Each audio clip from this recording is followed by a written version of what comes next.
With that said, there's been a lot said about Dave Canales being able to adjust to his personnel, particularly to the quarterback.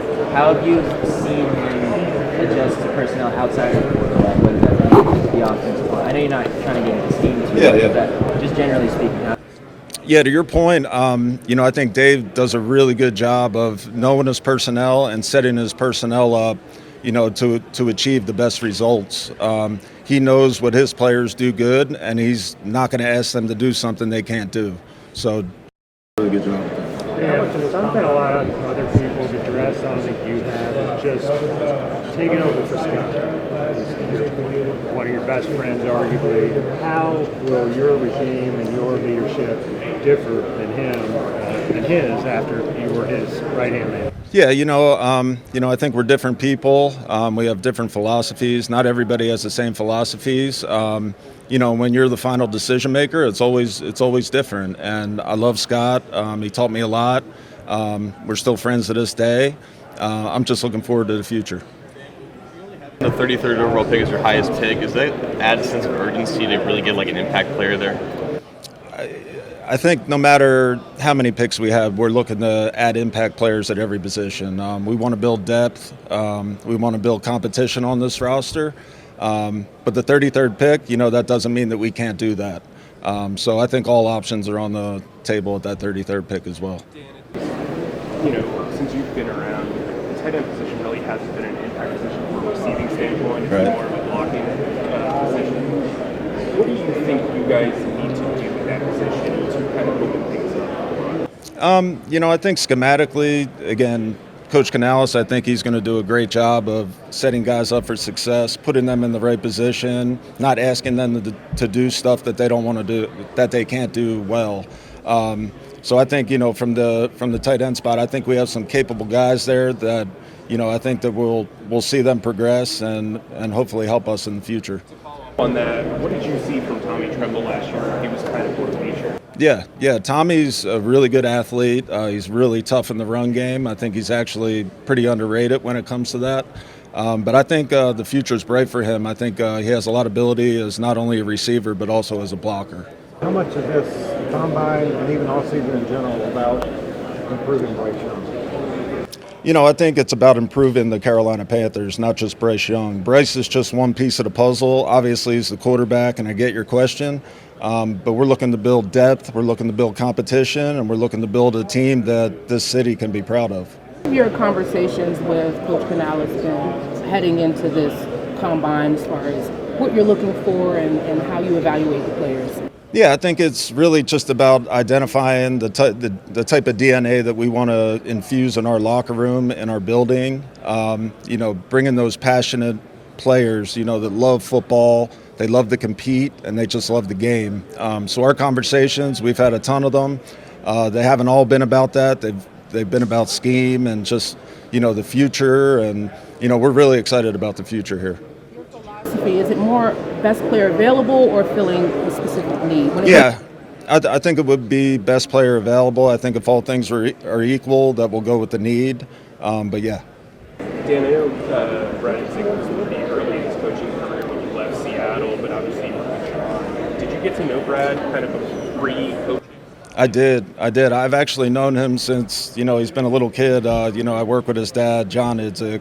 And he was kind of a youngster, kind of around the office back when I was a pro scout in Seattle. So it's crazy how things come full circle, and I think it's pretty cool.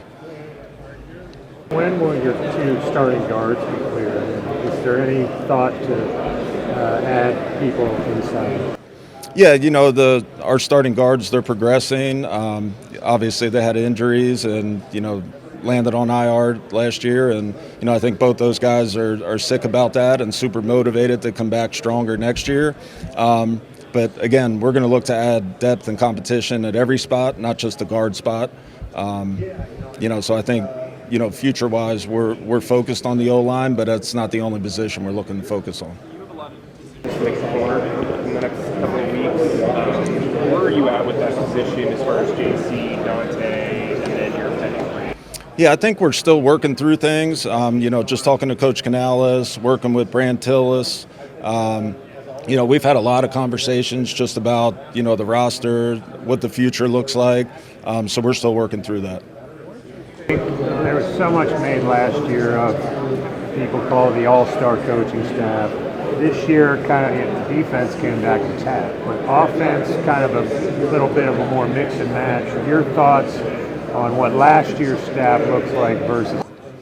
I'm not going to make any comparisons on the staffs. What I can say is I'm really excited about this staff. I think we have a lot of young and veteran talent on that staff, and I'm just looking forward to see them help our players grow and develop.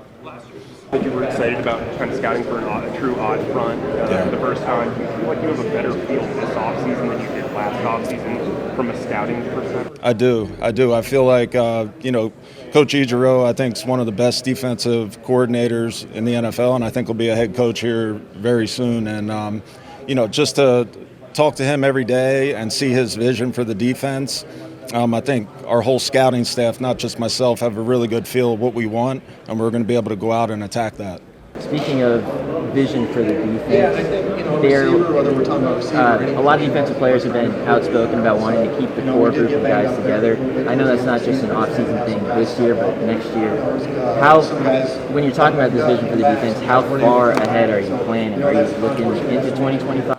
Yeah, I always think, it's a 2 to 3 year plan. We're always looking ahead, always trying to, look at future free agent classes, draft classes, just kind of see maybe where we're weak and where we can add in, this year and supplement this year, just to plan for the future. Is that a priority to keep the core group of defense? Yeah, of course, you want to keep your defense together, not only the coaching staff, but the players. We'd love to keep everybody together, but, with the salary cap, it's not always a reality. What's it been like working with Brant Tillis and kind of what he adds to the group? Yeah, Brant's been great to work with. Me and Brant didn't know each other very well before this, but our working relationship, you would never guess that right now. Super smart guy, is really good with the cap, the understanding of the cap, and I'm really excited about our future of working together. Those staff conversations, just like the sudden kind of jolt to the salary cap makes the franchise tag potentially more palatable if you needed to use it. Yeah, I think Brant does a really good job of projecting the salary cap, so it wasn't quite a surprise to us that it was going to be that. So we have a plan moving forward. Whether that helps the franchise tag or not, that's still up for discussion.